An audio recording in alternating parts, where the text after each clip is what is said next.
आमच्याकडे काम करायची जिद्द आहे। सकाळी 7 वाजल्यापासून आम्ही रस्त्यावरती असतो। नगराध्यक्ष आपलं 10 ते 15 हजार मतांनी आपण आशीर्वाद देणारच आहोत, निवडून येणार। शब्द देतो तुम्हाला, 1 वर्षामध्ये नगरपालिकेचं काय पलट होईल, तुम्हाला चित्र बदललेलं दिसेल शहरामध्ये।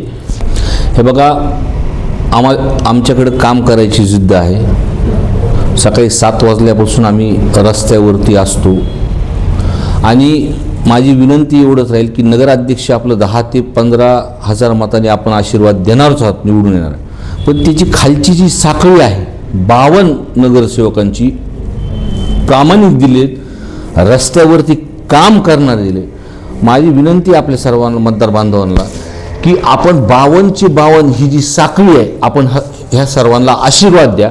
तुम्हाला मी शब्द देतो, तुम्हाला 1 वर्षामध्ये नगरपालिकेचं काय पलट होईल, तुम्हाला चित्र बदललेलं दिसेल शहरामध्ये, एवढं मी सांगतो।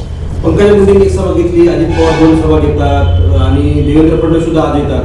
तुमच्याकडे कुणी एखादा नेता मोठा आलेला नाहीये, काय शक्ती तुमच्या मागे? बघा, स्थानिक स्वराज्याच्या निवडणुकीमध्ये पहिल्यांदाच मी बघतोय की महाराष्ट्राचे नेते इथं वारंवार इथं येतात आणि या निवडणुकी मला काही, आमच्याकडे काय लोकांची ताकद आहे, पवारसाहेबांचा आशीर्वाद आमच्यासोबत आहे, त्यांचा जो विचार आहे, त्यांची भूमिकेसोबत आम्ही लढतो, भूमिकेसोबत आम्ही सोबत जातो।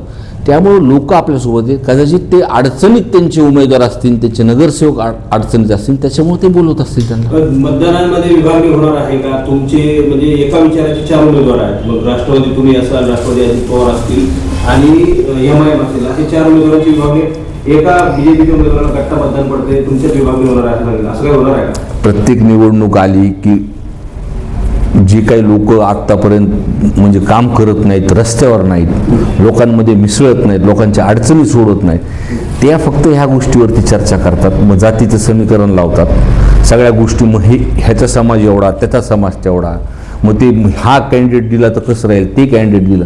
तुम्ही हा जर विचार केला तर मी तर कोणत्याच अँगलमध्ये बसत नाही। 1% सुद्धा माझा समाज इथं नाही आहे। 2दा मला आमदार केले। आज लोक बघतात सोशल मीडियावरती, प्रिंट मीडियावरती, इलेक्ट्रॉनिक मीडियावरती की लोकांच्या कामासाठी कोण उतरतं रस्त्यावरती।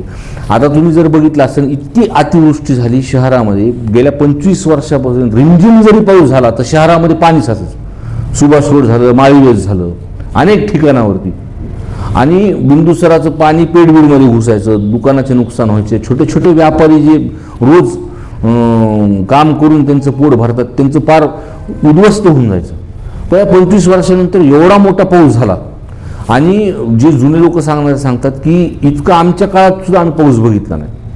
पण नदी साफ केल्यामुळं एक थेंब सुद्धा शहरामध्ये पाणी घुसलं नाही, किंवा मी जे मार्केट एरिया जे म्हणतो, सुभाष रोड झालं, माळीवेस झालं, एकाही व्यापाऱ्याला तिथं त्रास झाला नाही।